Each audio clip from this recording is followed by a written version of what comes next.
Sang Sabda sudah menjadi manusia dan tinggal di antara kita.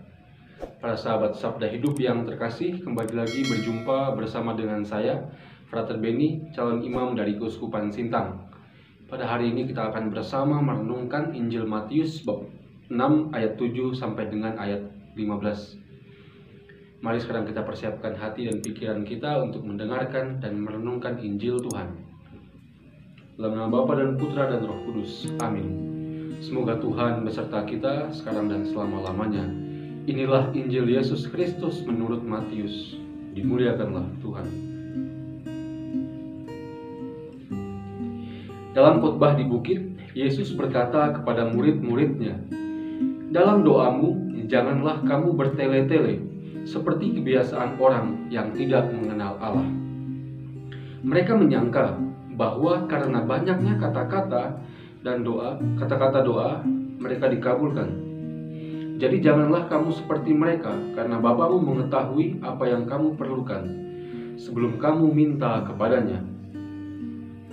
Karena itu berdoalah begini: Bapa kami yang di surga, dikuduskanlah namamu, datanglah kerajaanmu, jadilah kehendakmu di bumi seperti di surga.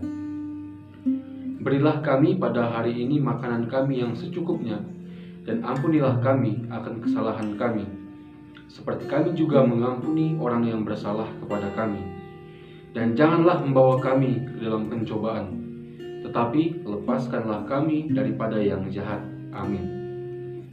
Karena jikalau kamu mengampuni kesalahan orang, Bapamu yang di surga akan mengampuni kamu juga. Tetapi jikalau kamu tidak mengampuni orang, Bapamu juga tidak akan mengampuni kesalahanmu. Demikianlah Injil Tuhan. Terpujilah Kristus. Para sahabat Sabda Hidup yang terkasih, Injil pada hari ini menunjukkan kepada kita tentang Yesus yang mengajari murid-muridnya atau orang-orang yang mendengarnya saat itu tentang bagaimana berdoa. Nah, apabila kita melihat pada Injil hari ini, doa Bapa kami yang kita dengarkan tadi itu dari Injil Matius, dan dalam Injil sinoptik lainnya doa Bapa kami itu terdapat dalam Injil Lukas. Nah, dari kedua Injil ini sedikit terdapat perbedaan konteks tempat ya. Ada perbedaan tempat begitu. Kalau dalam Injil Matius yang barusan kita dengarkan itu, ini disampaikan dalam kerangka khotbah di bukit. Sedangkan dalam Injil Lukas di sana dikatakan ketika Yesus sedang berdoa lalu ada murid-murid yang datang kepadanya. Nah, tentu perbedaan konteks di sini punya maksud masing-masing dari penulis Injil, tetapi yang penting adalah isi atau kontennya sama tentang mengajar berdoa Bapa kami. Tentu hal ini jika kita dalami lebih lanjut akan menarik, tetapi tentu tidak di dalam renungan kali ini. Nah, kemudian apa yang menjadi menarik dan patut menjadi pertanyaan bagi kita untuk merenungkan Injil ini dalam masa Prapaskah Suci ini adalah mengapa gereja memasukkan Injil ini dalam masa suci Prapaskah ini. Kira-kira apa tujuannya? Lalu bagaimana kita bisa berteologi untuk pengembangan iman kita dari Injil ini di masa Prapaskah ini? Masa Prapaskah adalah masa retret agung bagi kita orang Kristiani. Kita diajak untuk bisa memperbaiki hidup kita. Artinya bahwa kita harus berani untuk mengevaluasi diri kita berani untuk melihat diri kita, dan juga memperbaiki kekurangan-kekurangan dalam banyak dimensi dalam hidup kita. Masa Prapaskah sendiri adalah kesempatan emas atau kesempatan yang baik bagi pembaharuan hidup kita, apalagi bagi kita orang Kristiani. Nah, secara rohani spiritual, berdoa juga merupakan cara atau sarana kita untuk berbenah di sana-sini. Mengapa? Karena berdoa adalah tentang komunikasi, tentang jalinan relasi antara saya dan Tuhan, antara kita dan Tuhan kita, Sang Empunya Hidup.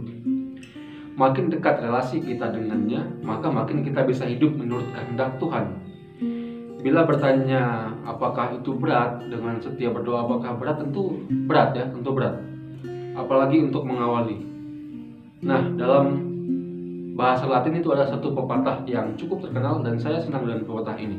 Pepatahnya berbunyi, Initium semper difficiles est, ya, Initium semper difficiles est.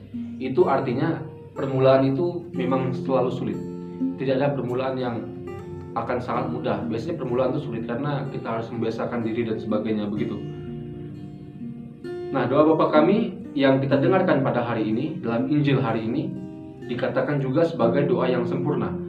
Sempurna karena di sana menampilkan arah hidup yang baik bagi kita orang beriman, yakni selalu meminta kehendak Allah dan juga melaksanakan kehendaknya, serta mengupayakan agar kerajaan Allah benar-benar bisa kita wujudkan di dunia ini.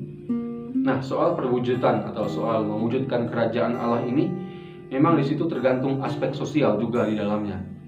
Maka menjadi sebuah keharusan bagi kita orang Kristiani, apalagi di masa Prapaskah ini, di masa Retret Agung ini, untuk juga memperhatikan lingkungan sekitar kita, membantu orang untuk bisa keluar dari belenggu-belenggu yang menghambat perkembangan dirinya, ya, dari kecemasan, dari rasa tidak aman, dari ketakutan, dari belenggu kelemahan manusiawi seperti ya kemalasan, entah acuh, apatis, dan sebagainya. Maka menjadi ajakan bagi kita orang beriman untuk bisa mewujudkan kerajaan Allah ini di sekitar kita, juga dengan mewujudkannya dengan laku tobat serta kepekaan kita terhadap lingkungan sekitar. Semoga Tuhan memberkati kita, melindungi kita terhadap dosa, dan menghantar kita ke hidup yang kekal. Amin. Dalam nama Bapa dan Putra dan Roh Kudus. Amin.